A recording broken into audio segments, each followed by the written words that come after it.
थोड़ी सी technical problem हो गई थी, चलिए कोई बात नहीं, मैं तो आपको ये पॉइंट आपको अच्छी तरह से बता ही दिया होगा। आर्टिकल जो 19 है इसमें आपको ये 6 प्रकार की स्वतंत्रता दी गई है। अब आपको एग्जाम में पूछ दिया जाएगा कि आर्टिकल 19 के अंतर्गत कौन कौन सा अधिकार आता है, तो इन अधिकारों में ये 6 मूल होते हैं। अब हम लोग इसको विस्तार पूर्वक समझ लेते हैं कि एग्जाम में कैसे ये घुमा फिरा कर मतलब पूछा जाता है। ठीक है, आशा करते हैं ये पॉइंट आपको समझ में आ गया होगा। चलिए पॉइंट पे आते हैं। अब पॉइंट क्या कहता है इसका, बहुत ही आसान सा है, इसको आराम से समझ लेते हैं। तो जैसा कि मैंने बताया कि आर्टिकल 19 और आर्टिकल 19 का क्लोज नंबर 1 अर्थात क, इस तरह का मतलब आपको दिया गया है ना। ठीक है, तो शुरुआत कर लेते हैं कि आर्टिकल 19 क्या कहता है। आर्टिकल 19 की अगर मैं बात करूं तो इसमें दिया गया आपको अभिव्यक्ति किया जाए, अभिव्यक्ति। ठीक है, तो विस्तार पूर्वक समझेंगे कि ये होता क्या है। अभिव्यक्ति का अर्थ ये हो जाता है कि मुख्य रूप से अगर मैं बोलूं तो अपने विचारों को प्रकट करने की आजादी। और ये विचार कैसे कैसे आप प्रकट कर सकते हैं भाई, तो याद रखिएगा कुछ तो ऐसे होते हैं जो बोलकर अर्थात मौखिक, क्या होगा ये मौखिक। आप अपने विचार किसी को बोलकर भी रख सकते हैं, लेकिन ध्यान रखिएगा बोलने का अर्थ यह नहीं कि किसी को गाली गलौज कर दें। बोलने का यह अर्थ नहीं कि आप किसी को अश्लील बातें बोल दें। निश्चित रूप से अगर अश्लील बोलते हैं तो वो यौन शोषण कहलाएगा और फिर आपके ऊपर मुकदमा दर्ज हो जाए। राइट, तो यहां पर मौखिक बोलने का अधिकार जरूर है। इसी में आपके पास राइट टू प्रेस मतलब स्वतंत्र आपको प्रेस की आज़ादी, मीडिया की आज़ादी। इसके अंतर्गत सोशल मीडिया के जितने भी आपके कंपोनेंट्स हैं, घटक हैं, चाहे वो ट्विटर अकाउंट हो, चाहे वो टेलीग्राम हो, चाहे इंस्टा हो, चाहे आपका फेसबुक अकाउंट हो या यूट्यूब हो, ये सब जो है आपका सोशल मीडिया का हिस्से में आता है। लेकिन इसकी एक अपनी क्या है परिधि है।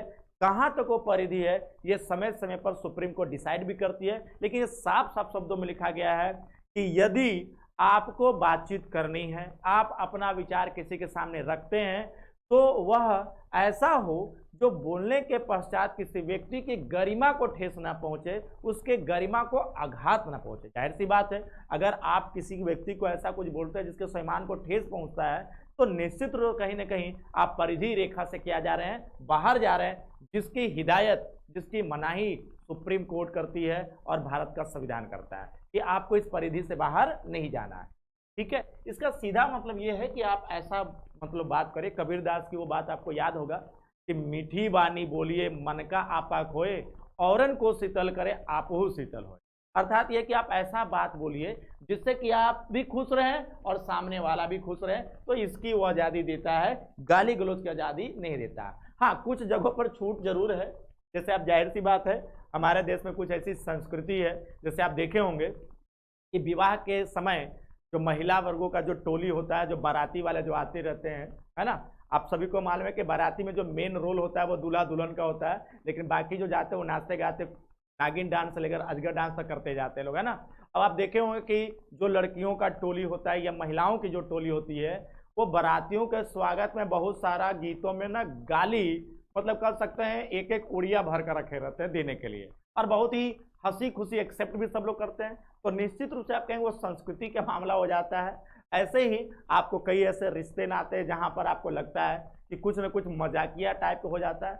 हाँ, मजाक कितना अश्लील है और कितना ज़्यादा आप एक्सेप्टेबल हैं, ये डिपेंड करता है आपके कम्युनिकेशन पर। ठीक है, तो सवाल यहाँ पर याद रखिएगा कि ऐसे में आप किसी भी बात को इसमें नहीं बोलेंगे जिससे किसी के मान सम्मान को ठेस पहुंचता है, ध्यान रखिएगा। ठीक है, तो आशा करते हैं ये पॉइंट समझ में आएगा कि अभिव्यक्ति का मतलब यहाँ पर है अपने विचारों को मौखिक। दूसरा ये कहता है कि आप इसे लिखित भी कर सकते हैं। क्या कर सकते हैं? लिखित। कई बार ऐसा होता है कि कुछ लोग बोल नहीं पाते हैं, लेकिन ये जरूर है कि लिखते बहुत अच्छा है। जैसे आप देखे होंगे अखबार का जो संपादकीय पेज होता है, एडिटोरियल जो होता है, जो चाहे वो सरकार पे व्यंग करे, चाहे मानव समाज के कुछ गलतियों पर व्यंग करे, या किसी बात को अपना रखना चाहे, तो रिटन फॉर्मेट में लिखित अवस्था में भी आप अपने विचारों को रख सकते हैं। तो जितने भी अखबार हैं, पत्रिका हैं, मैगजीन है, वो सब आपका आर्टिकल 19 के अंतर्गत ही आता है और ये लिखित रूप में आता है। अब जानते होंगे आज से मतलब ये मान के चलिए 25 साल पहले, जानते हो ना 25 साल पहले वो व्हाट्सएप जैसा कोई चीज़ तो था नहीं, फेसबुक वगैरह भी नहीं था, ना ट्विटर था, है ना। बस वही आपका पत्र चलता था, है ना। चाहे वो पत्र आपका एक परिवार को दूसरे परिवार को समाचार लेने के लिए। यहाँ तक कि पहले जो प्रेम प्रसंग होता था उसमें भी पत्र का ही लेखन प्रक्रिया होता था, है ना। प्रेम प्रसंग का मतलब समझ ही रहे होंगे, है ना। खास करके मतलब देना है आपको, किनको दे दिए उनके बाबूजी को, तो फिर धुलाई उलाई सब शुरू हो जाता था, पकड़े जाते थे। गोबर फेंकनी भी खूब पिटाता था, और उधर जो 12वीं फेल वाला बीएफ जिसको कहते वो भी पिटाता था, है ना, बॉयफ्रेंड। तो कुल मिला के लिखित, आप लिखित दे सकते हैं, लेकिन उसमें किसी भी तरह का कोई भी ऐसी बात ना हो जिससे किसी के स्वाभिमान को ठेस पहुंचे। हाँ, एक बात और है, अगर आप किसी को मैसेज कर रहे हैं व्हाट्सएप के माध्यम से, या आप ये कह सकते हैं फेसबुक के माध्यम से, तो उसमें इस बात का ध्यान होना चाहिए कि कोई भी अश्लील बातें ना हो, अन्यथा उसका आपको क्रॉप करके ले जाके FIR दर्ज करवा देंगे तो आप पकड़े जाएंगे। समझ में आया कुछ बात, ये ध्यान रखिएगा। हाँ, एक बात जरूर है कि अगर सामने वाला व्यक्ति भी एक्सेप्ट कर रहा है, आप भी एक्सेप्ट कर रहा है, तो नियमबद्ध तरीका ये है कि अगर आप किसी एकांत में कर रहे हैं, एकाग्रता में कर रहे हैं, प्राइवेसी के अंतर्गत कर रहे हैं, तो नो डाउट इसको आपके अंतर्गत ही माना जाएगा, किसी को इसमें कोई आपत्ति नहीं होगी। लेकिन अगर आप इसको सार्वजनिक करते हैं, इस तरह की बातें करते हैं, तो क्या एक आपत्तिजनक होगा। अर्थात ये है कि किसी के स्वाभिमान को ठेस पहुंचना नहीं चाहिए। चलिए, तो लिखित वाला भी तो हो गया। एक बार आता है आपके पास, कुछ तो ऐसे होते हैं जो सांकेतिक, क्या है आपका सांकेतिक। सांकेतिक का मतलब हुआ कि कई बार ऐसा होता है कि हम अपने विचारों को प्रकट करने के लिए, आपके जो मन में विचार चल रहा है उसको सामने वाला को प्रेषित करने के लिए हम कुछ सिंबल का प्रयोग करते हैं। जैसे मोबाइल में आप देखे होंगे जब मैसेज वगैरह करते हैं तो इमोजी होता है ना। अब वो सामने वाला को गुस्सा रहे हैं तो लाल वाला इमोजी भेज देते हैं, अब सामने वाला को यदि खुश करना तो दांत चिहारने वाला भेज देते हैं। तो कई तरह का उसमें इमोजी होता है कि नहीं। अगर आपको बुखार उखार लगा तो थर्मामीटर मुंह में डाले हुए भेज देते हैं। तो कहने का मतलब ये क्या हुआ, ये आपका भाव प्रकट कर रहा है। लेकिन ध्यान रखिएगा, यहाँ सांकेतिक का मतलब कुछ परिधि है, और आप जानते होंगे भारतीय समाज में कुछ ऐसे भी लोग हैं, कुछ ऐसे भी चरित्र हैं जो खास करके आप देखोगे दीवारों पर कुछ अश्लील फोटो बना दिए। आप देखे होंगे चाहे वो रेलवे का शौचालय रहा हो, या सिनेमा घर का शौचालय रहा हो, या विद्यालय का शौचालय रहा हो, या कॉलेज का शौचालय रहा, जब भी वहां पर आप जाएंगे तो पता चलेगा आपको कोई ना कोई दर्शन मतलब इस तरह का किया जाएगा, जो खास करके खजुराहो के मंदिरों में जो दर्शन है उसका समझ लीजिए वो रिकॉर्ड तोड़ देते हैं। तो निश्चित रूप से आप कहेंगे कि इस तरह का अश्लील फोटो आप किसी के दीवार पर, किसी के व्हाट्सएप पर, या किसी के अखबारों में नहीं छाप सकते हैं। ये आपके लिए कहीं ना कहीं परिधि रेखा से वो क्या है, बाहर है। हाँ, डिपेंड करता है कि इसका उल्लेख कैसे किया जाए, वो नजरिए के ऊपर भी डिपेंड करता है। बिल्कुल, जैसे मान लीजिए कि एक माँ अपने बच्चे को स्तनपान करवा रही है।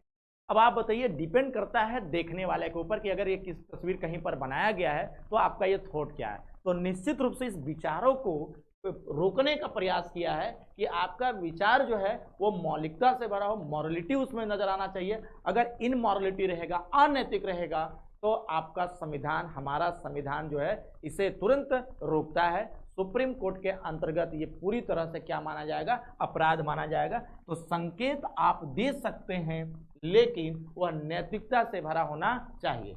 आशा करते हैं कि ये पॉइंट आपको आर्टिकल 19 समझ में आ गया होगा। क्लियर है यहाँ तक। अब आ जाते हैं नेक्स्ट पॉइंट की हम लोग बात करते हैं, और ये जो आपका नेक्स्ट पॉइंट है उसको थोड़ा समझ। नेक्स्ट पॉइंट क्या है आपके पास कि आर्टिकल 19 में बहुत सारा पॉइंट था। जैसे कि आपके पास एक है, आपके पास संघ, ठीक है। संघ का मतलब है आपके पास संगठन से रिलेटेड है। इससे रिलेटेड है संगठन, ऑर्गेनाइजेशन, इंस्टीट्यूट, है ना। हाँ, आप ऐसा कोई राजनीतिक बहुत सारे ऐसे संगठन है, चाहे बीजेपी हो, चाहे कांग्रेस हो, चाहे बीएसपी हो, चाहे आपके पास आप हो, ये सब पॉलिटिकल पार्टी हैं। इतना ही नहीं, आप कोई ऐसा संगठन बना सकते हैं, चाहे वो आपका गांव में हो, चाहे वो आपका शहर में हो, चाहे वो लोगों का समूह हो, व्यापारियों का समूह हो, जो जन कल्याण के लिए और देश के हित में, राज्य के हित में या गांव के हित के लिए हो, उस संगठन को बनाने की अनुमति है। लेकिन हाँ, जैसा कि आपने सुना होगा आरएसएस, है ना। और अगर आप ऐसा कोई संगठन बनाते हैं जो खास करके उग्रवादी से संबंधित हो, आतंकवादी से संबंधित हो, तो ऐसे संगठन बनाते अगर हैं और जरा सा भी पता चलता है तो तुरंत आपके ऊपर कार्रवाई की जाएगी, और आर्टिकल 19 इसकी अनुमति नहीं देता। तो संगठन आप बनाएं, चाहे वो छात्रों का संगठन हो, महिलाओं का संगठन हो, वृद्धों का संगठन हो, आपके अपने जाति का संगठन हो, समुदाय का संगठन हो, तो बना सकते हैं, लेकिन वह किसी तरह का उग्र रूप धारण ना करता हो, नहीं तो सरकार उसको तुरंत प्रतिबंधित करेगी, उस संगठन को समाप्त कर देगी। ठीक है, आगे की अगर हम बात करें कि और क्या इसमें हो सकता है, तो एक है आपके पास सम्मेलन। ये बड़ा समझने वाला पॉइंट क्या है बाबू, सम्मेलन, कॉन्फ्रेंस। अब यहाँ सम्मेलन का क्या मतलब है, जैसे मान लीजिए कि आजकल बेरोजगारी बहुत चरम सीमा पर है ना।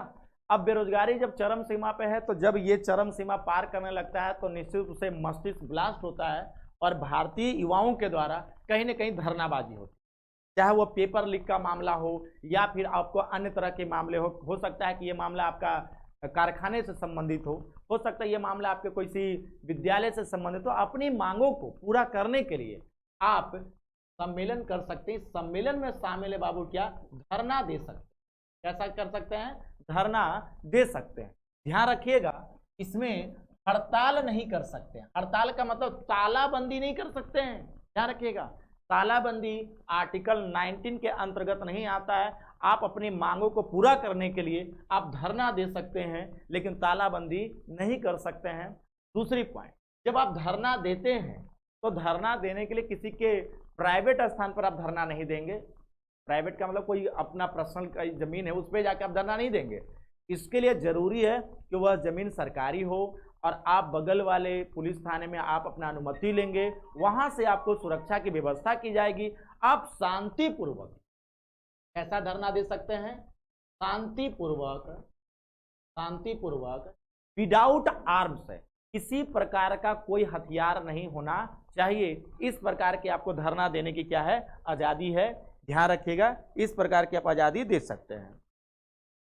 ठीक है, अब सवाल ये है कि जब ये शांतिपूर्वक धरना आप देंगे तो यहाँ इतना याद रखना कि आपके साथ किसी प्रकार का कोई हथियार नहीं होना चाहिए। लेकिन आज के समय में होता क्या है, जैसे ही आप किसी चीज के लेकर धरनाबाजी करते हैं, सरकार के विरुद्ध खड़े होते हैं, तो गुस्से में आक्रोशित होकर सरकारी संपत्ति वगैरह तोड़ना शुरू कर देते हैं।